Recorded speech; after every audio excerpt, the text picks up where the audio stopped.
hijinks ensue whenever the Reds and Pirates get together. And for once, well, okay, never mind. It happened exactly like we thought it was going to happen. It was going to be a split. There was going to be a lot of weird stuff happen, like Michael Papierski making good throws, Diego Castillo getting an intentional walk with 2 outs, and, of course, the 7th inning of Game 2. But we're going to jump into all of that here on this Locked On Reds, Locked On Pirates crossover. Ethan Smith is with us from Locked On Pirates as we are all three of us just diehard fans of teams that really don't love us back. We have a one-way relationship with our teams, and we're looking toward the future constantly is what it feels like. We will talk about all of that in today's episode. Thank you so much for making Locked On Reds and Locked On Pirates your first listen of the day. We're part of the Locked On Podcast Network, your team every day. And today we are brought to you by the Sports Card Investor app. Coming up later on here in the show, we're going to tell you about this awesome new tool for sports card collectors that will help you fill out your collection at the Sports Card Investor app. But we've got to start off. I mean, it's a doubleheader. It's an impromptu. I mean, not impromptu. It was scheduled, but one of those weird things where it should have been an off day for both these teams, and they're like, okay, let's throw 2 games on the schedule because we messed up the early part of the schedule with the lockout. And so you're talking about 11 games in 10 days for the Reds. You're talking about the longest road trip, as you mentioned off air, Ethan, for the Pirates since 1997. So, of course, these games were going to look a little weird, right? Yeah, weird enough to where you apparently gave your starting pitcher in the second game, who was a reliever in Trevor Hoffman, 34 pitches, and then he was done. I was like, okay, well, that's how we're starting this game. Oddly You give enough, him too much credit. You called him Trevor Hoffman. It's Jeff Hoffman. whatever, Hoffman. Too much His name credit. is Hoffman. But either way, that is Carr family favorite, Jeff Hoffman. there you go. But the craziest thing that happened today is Roansy Contreras in Game 1 pitches 6 innings, 7 strikeouts, and then is optioned to AAA literally about an hour after the game was over. For Eric some Stout. money off those. Yeah. Well, their Pirates Twitter, being the detectives that they are, figured out that he is right around the area where that if he sits out through the All-Star break and comes back after the All-Star break, he is no longer Super 2 eligible. Math. So math works out, doesn't it? It kind of sucks. And then, of course, in the second game, you get Bryce Wilson's longest start of his career, or tied for his longest start of his career. And the Pirates, in typical Pirate fashion, mess it up by doing whatever they called that. I don't know at this point. The offense at this point is just what it is. There's nothing to fix it. They're just, I don't, after you get past the first 4 hitters, who cares? The only guy you have to worry about is O'Neal Cruz at that point. And even then, right now, you don't have to really worry about him. But as you said, hijinks abound. I expected a split from this. Of course, as you mentioned, and I mentioned, very long road trip for the Pirates. They will not be back home until after the All-Star break. So season ticket holders, you can kiss July goodbye for the most part. And 4 games in 48 hours after the 16-0 shellacking that was yesterday to the Yankees, or at the time of recording yesterday to the Yankees. But and as the Pirates play-by-play guy on TV said, this is ridiculous. As he was talking about Josh Van Meter pitching, which the critically acclaimed reporter John Heyman decided he wanted to bring up, to which I fired back and said, "You were very quiet when we beat you on Tuesday."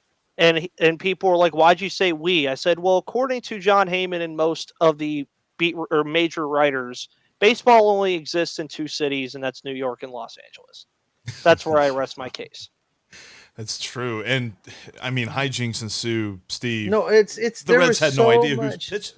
That's right. There was so much shenanigans. I mean, listen, apparently, like, they're adding Luis Cessa to the injured list whilst he's on the mound in game 1. Games, yeah. I don't have any idea. David Bell had no idea who was going to pitch in game 2. He said that. Just envisioned, that's what he said. And I just envisioned, now listen, I don't believe that this phone call actually took place, but I like to picture in my head David Bell waking up this morning or yesterday morning and being like, okay, hey, doubleheader today. He gets on his phone. Hey, Nick. Yeah, I'm just kind of curious. Who are we bringing up to pitch game 2? And Nick Krall says to him, guess what? It's a surprise.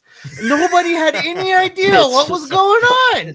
It's the most confounding. This is a dadgum Major League Baseball team. Listen, I know they don't play like it a whole lot. I know they don't act like it hardly ever, but I checked. They are actually a member of the National League. This is a Major League Baseball team and had zero clue who was going to start game 2. Then you run Jeff Hoffman out there on, like Ethan said, a 30 pitch limit in a la opener format, and it is chaos. This whole 2-game 1-day series was absolute chaos, and it was everything that you would expect from these two teams taking the field under these circumstances. It's ridiculous. It doesn't make any sense at all. It does not follow the baseball norms, and it really just leaves me confounded. And I think that chaos is what reigned in these 2 games. That's why, I've got some thoughts about some performances from a couple of guys that we'll get to here in a few minutes. But just overall, when I watched both these games, I'm like, what is going on? I mean, David Bell issued the 4-finger intentional walk sign to Diego 197 batting average Castillo with 2 outs and Jack Sawinski on deck. That's 198. Diego Castillo. I think at the time. I swear he lost a bet. Freddie Benavidez, they had a bet. Like Freddie Benavidez said to David Bell, like, I bet you won't walk this dude. And David Bell's like, hold my beer. Watch this. Put him on. Here we go. Put him on. Nobody's watching anyway. It's like Bob Uecker in Major League. He's like, one god-dogged hit? One? That's all we got? It doesn't matter. Nobody's listening anyway. I'm telling you, that's what's going on in the Reds dugout right now. He's like, oh, yeah, you don't think I'll put him on? Watch me. 4. Go. Oh, but I know this. The guy who came up next was Jack Sawinski, and I firmly expected he was going to make Mike Minor pay. Somehow Mike Minor got the strikeout. Baseball it will never cease to be weird in any way possible. But I'm going to tell you what, I saw some really good things from Jonathan India, and I got to apologize to a Reds relief pitcher that I've been really hard on. We're going to do that here in just a moment. But I mentioned Jack Sawinski. Ethan, I don't know if you know this or not, but for a while now on the Sports Card Investor app, Jack Sawinski has been one of the top 10 most valuable trading cards, and he's showing a Colin Moran card. Colin Moran in AAA Louisville right now. That is Louisville bat legend, Colin Moran. You have some respect. Pretty sure you can get a good value on that on the Sports Card Investor app. But Ethan, when you look at the sports card market and you're looking to find a good value, where's the best place to find that value? Sport Card Investor, obviously. I have the app pulled up right now, and Julio Rodriguez, if you have those cards, sell them because that man is going up by the minute at the current moment. Anthony Rodriguez, another card that's very popular. If you're into football, Mac Attack Jones, without the K, of course, is number 3. Brian Bello, who is making his debut, or I think made his debut already for Boston, is number 4. Tom Brady, number 5. Another Julio Rodriguez card at number 6. You can see, it'll tell you all this stuff. Even Colin Sexton is there today at number 7. So there you go. But this whole app, it's a great interface. You could search anything. You'll see all that fun stuff. And of course, Locked On listeners, you guys know what to do. It's all about the engagement here at the Locked On Podcast Network. You got to make sure you go check this stuff out. You could find past and present day players, all that good stuff. It's the hobby's most powerful resource. And there's over 630,000 cards. It's a lot of cards. Could you imagine? That's the nice thing about it. For me, like, I don't generally engage in the let's try and flip these cards fast. Let's see if I can make some money off of them really quickly. But I like to go out and get the cards of the guys that I really like and then check in on them every so often. And with the Sports Card Investor app, you can do that. You can dial in on cards you've been sitting on for a few years and see, have they gone up in value? Is now the right time to move them along, or have they appreciated? Because for me, I'm a very sentimental type of guy. So I like to hang on to that, Phil Gosling rookie card, Jeff, and just wait for the time to be right, to move it along. And obviously that time is never coming. But I like that. I talked to you about this before. I've got a couple King Griffey Jr. rookie cards that I'm sitting on, just waiting for the right day. I've got a couple Jonathan Indias that I picked up last year because I knew that it was something special he was putting together, and I'm going to save those. And the Sports Card Investor app will let me know exactly when the time is right. Yeah, you buried the lead there with the Phil Gosselin rookie card. You're gonna be that's the insert the gif of like the people turning to skeletons from the Raiders of the Lost Ark. You're waiting for a while. But on the Griffey, on the India, lots of great stuff. Plus they've got like celebrity cards, Marvel cards that you can find on there. They've got it all. Check it out, sportscardinvestor.com/locked-on. To download it today, you can find it on the App Store or the Google Play Store. That's the Sports Card Investor app. Thanks again for making Locked On Reds and Locked On Pirates your first listen. Make sure that you're subscribed because we got a lot of stuff for you every single day. I know that Ethan had a marathon day of podcasting for the Pirates, and there's a lot going on, as he said, with this long road trip. And this doubleheader that was just full of chaos still had some good performances because I looked at Jonathan India coming into, really this week. He struggled mightily, and he even said so after the second game of this doubleheader. He said, it's been probably the most frustrating stretch of my young career so far. He's like, it's not as if I've been around for a while, but I have just been searching, and I've had a hard time seeing pitches at the plate, but I'm feeling like I'm getting back to hitting the pitches where they are, hitting them into all fields, and I've got my swing back. And he showed it today. He had 4 hits, a couple of RBIs. Absolutely love to see it because Jonathan India being back is only going to help. He is one of 5 guys on this team that I don't want the Reds to entertain trade offers for right now. I literally want them to think about everybody else on the Major League roster and some in AAA as well. Can I hear these 5 guys before you continue? Yeah. It's India, Stevenson, Green, Lodolo, and Ashcraft. And okay, maybe 6. I really like Alexis Diaz, but honestly, if there's a really good trade offer for trade him, I might consider. Yeah, but yeah, that's it. Those are the guys. Like everybody else. As much as I love Joseph Daniel, if somebody out there comes up with a deal and he waives his no trade clause, it's time. I would like to see him chase a ring anyway. It's not going to be here. Send them all. There was a lot of great performances. You can look across game 1 and game 2, and I know Ethan's going to jump in, and I want to tell you about talk about a podcasting juggernaut today. That is Ethan Smith. And some of our buddies on Twitter called us out, Jeff, for not having an in-between games podcast. And I'm thinking, well, I can't say anything because Ethan's actually doing that today. So I will, to be fair, I did miss it, but I went live on MLB The Show for the entire game. Okay, see, so you're going the extra mile, and I really do appreciate that. But Jeff's talking about guys that really delivered over the course of these 2 games. And the first game, we lost that game. There was a lot in that game to unpack. But in the second game, I could not be more excited to see Brandon Drury go 2 for 4 with 2 RBIs because raise that trade value, sell him high, get him the hell out of here, trade him for whatever we can get, do it today. Secondly, the surprise of the night for me is Duggar coming in for 3.2 innings pitched, striking out 5 guys. Now, he walked 2 in that same time frame, but he struck out 5 guys. Yes, give me some more of that. That for me was the surprise performance of the night. I did not see that coming. I did not expect it. And it was a welcome surprise in this ridiculousness of a doubleheader that we played today with the Pittsburgh Pirates. Yeah, I also looked at, on the pitching side of things, Revar Sanmartin, because he's a guy that I've been really hard on. And I don't know, maybe it's just when he pitches against the Pirates, because I did look this up. He's now got 14 and a third career innings against the Pirates, and he's given up 2 earned runs.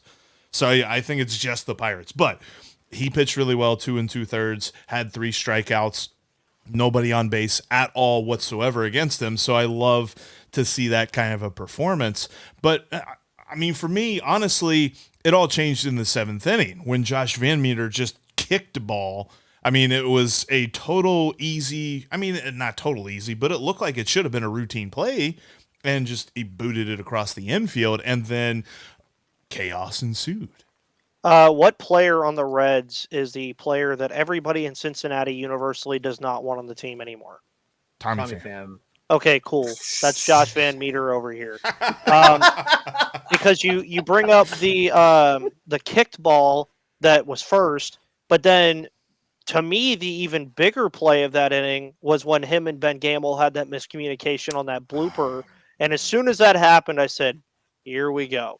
And Ben Gamble, love the guy. The dude has energy that you cannot find in a lot of guys.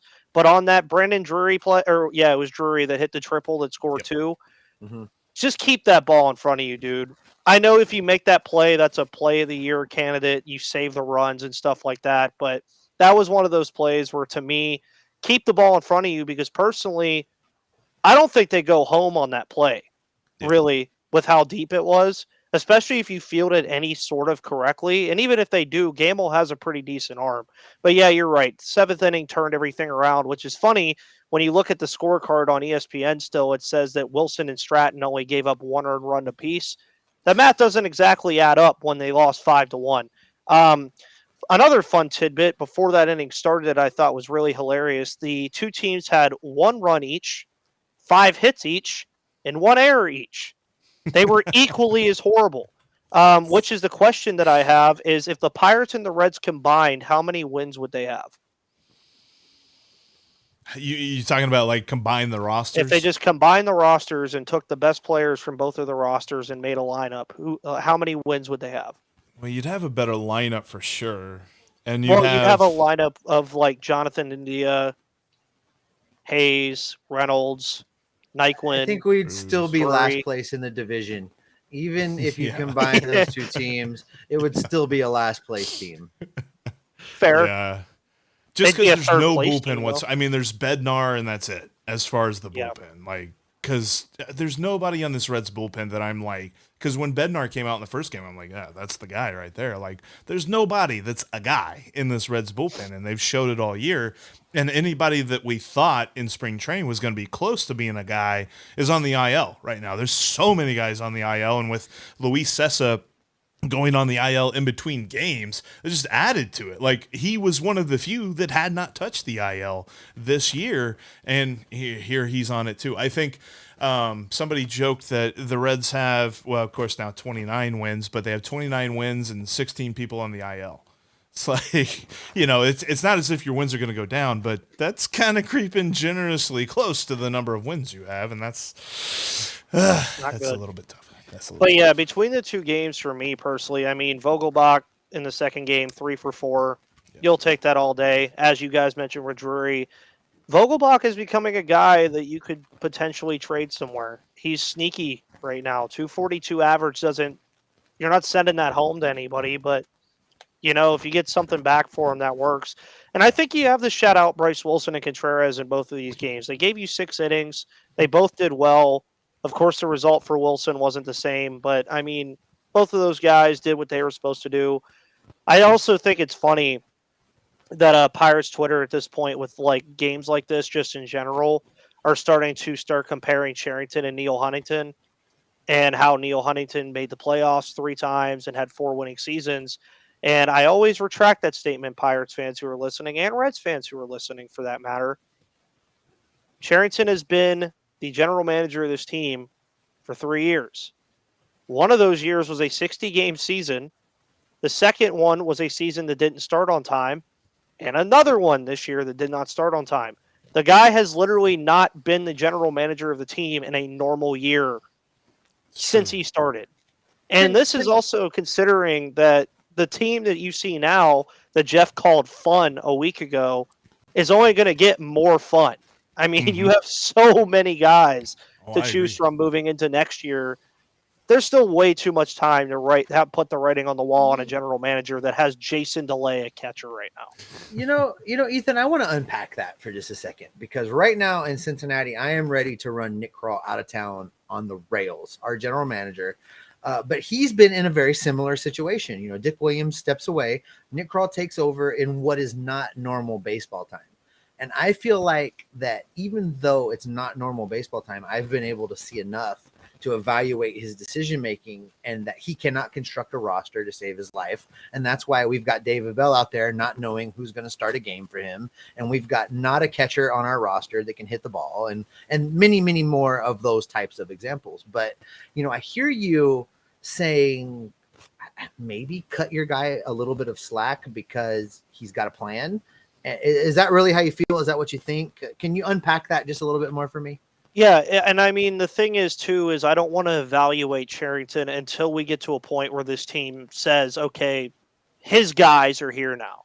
If you're looking across this roster, like, say, the roster they had in the second game, right?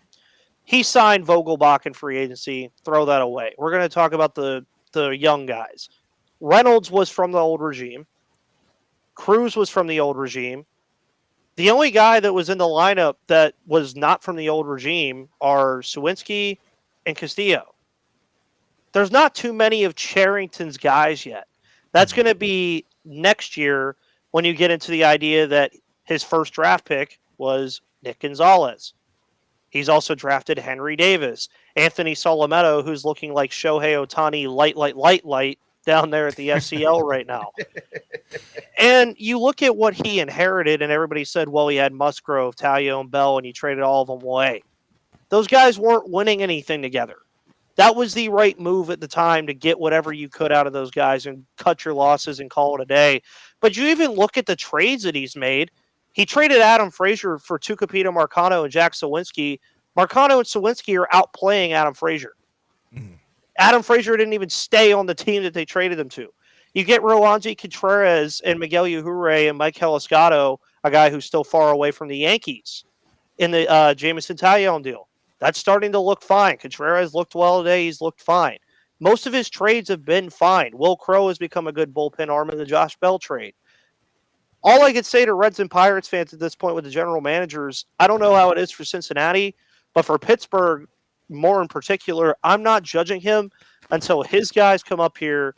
We see a kind of winner being formed. Then I will judge it based off of the free agent signings, the trades that he makes. Because that's where Neil Huntington messed up, i.e. Chris Archer. And I want to jump into some of that here, especially kind of some more moves that Cherington can make this season and what Nick Krall is going to do this season as well, coming up here in just a moment. But I first got to shout out Built Bar because coconut brownie chunk. Do you like coconut? I love coconut. Coconut's amazing. Hey, listen, I live in Hawaii. Coconut reigns. Coconut, awesome. That's brownie? The only reason he's happy for everybody listening is because he lives in Hawaii. It's the only reason there's a smile on his face right now. Yes. Brownie, awesome. And then they put it all in a puff. I mean, the puff bar is the Hawaii of Built Bars. It really is. Like, I love the puffs. All of the puffs. You're talking about banana cream pie. You're talking about coconut puff. Now they took coconut brownie, which by itself on a bar, it was pretty good last year when they made it. Now they made a puff out of it. Sign me up. I'm sure that they're not going to be there for long, though. You better get to Built.com and get them today. Plus, you can use the promo code LOCKED15, and you'll save 15% off that order. Because when you look at the puffs, marshmallow, covered in 100% real chocolate, with the kind of statistics that every single general manager would want on their team. We're talking about around, 130 calories, right there around 18 grams of protein, and low fat, low sugar. This stuff fits into every diet, even keto. Check them out today. That's Built.com and Locked15 for your promo code. Save 15%. Go get you some coconut brownie chunk built puffs right now, today. Built.com. Promo code Locked15. Thanks again for listening and watching this Locked On Reds, Locked On Pirates crossover. Ethan Smith of Locked On Pirates joining myself, Jeff, and Steven from Locked On Reds as we unpack this strange two-game doubleheader day at Great American Ballpark. And we talked about the chaos. We talked about some performances that we liked. Let's look ahead, though, because we mentioned the general managers. We talked about Ben Cherington and kind of how you're still waiting on his guys to get up here. I would like to see what happens, although I don't necessarily think of Nick Krall as having guys. Like, and maybe that's unfair, but I look at Nick Krall and I look at why he was promoted to general manager, and I just don't think it has anything to do other than the fact he does not push back on ownership. So, with that in mind, how they attack this trade deadline is super important to the future of this franchise because we've earmarked 2024. And I think part of the reason I said that the Pirates are fun and I'm jealous of the Pirates is because I really believe they can earmark next year. They can really make some moves. I don't know if it starts with this trade deadline or if they're probably looking more to the off season, but maybe you can speak more to that. Are they going to begin the process of transitioning to a more competitive team this trade deadline season? This is going to sound really weird, but a lot of it kind of hinges on what you guys do. Yeah.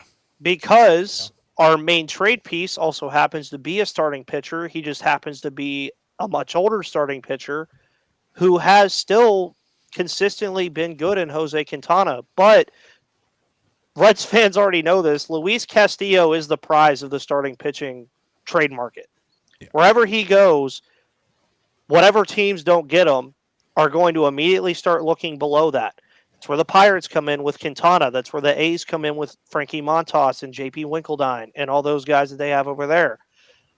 It's going to be very interesting because I think Quintana is like the one guy I'd be like, okay, this is fine. You're supposed to trade him. Right. They could even extend him if they want to. They have that option. Chris Stratton, who you saw tonight, he's been off and on, but I think they still try to move him.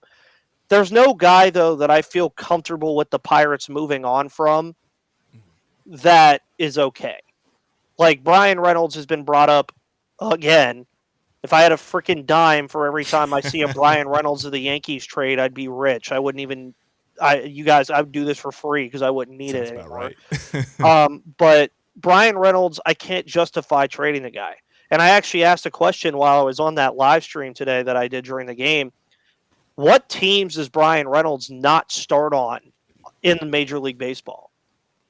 I think he starts for everybody. I mean, he's the only couple I mentioned, and the only one that came to my head immediately was Toronto, because they have Springer, Hernandez, and Lourdes Gurriel. That's literally the only reason. And then at that point, who cares? That's why the DH exists. But David Bednar has been thrown in the mix. I saw Bleacher Report throw him out for Minnesota because Minnesota has been a surprise team, but their bullpen outside of Johan Duran is absolutely terrible. But other than that, I mean, maybe Vogelbach, maybe Gamble, but there's not a ton to really do. So if I were the Pirates, stand pat, maybe trade Quintana, but I think it all starts really in the offseason, especially fixing this catcher position and fixing the bullpen. I think that's where you have to start, but I think they definitely will push it back. But I also said that last year when they traded Adam Frazier and did everything that they did with trading Clay Holmes, who all of a sudden is the best reliever in baseball now. And you know, Jeff, and you can, and by all means jump in when you disagree with me, but for me, you know, Nick Krall has once again the ability to show that he might know a little bit about what he's doing as a front office executive. If he trades Luis Castillo as any part of a package that includes dumping bad contracts, a la Mike Moustakas, it will set up an epic failure for the Cincinnati Reds in this new direction that they insist that they want to go in. I mean, right now, you and I have talked about it on many podcast episodes. We've talked about it with Ethan. If your name is not Green, Ashcraft, Lodolo, Stevenson, or India, you should be available for trade right now, today. They should move everybody that is not nailed down. And those are the 5 guys that are nailed down. Nick Krall has an absolute obligation to the fans of this team, to the city of Cincinnati, and to the ownership group of the Cincinnati Reds that aren't named Castellini to get the absolute maximum return for all of those guys that don't have those 5 last names.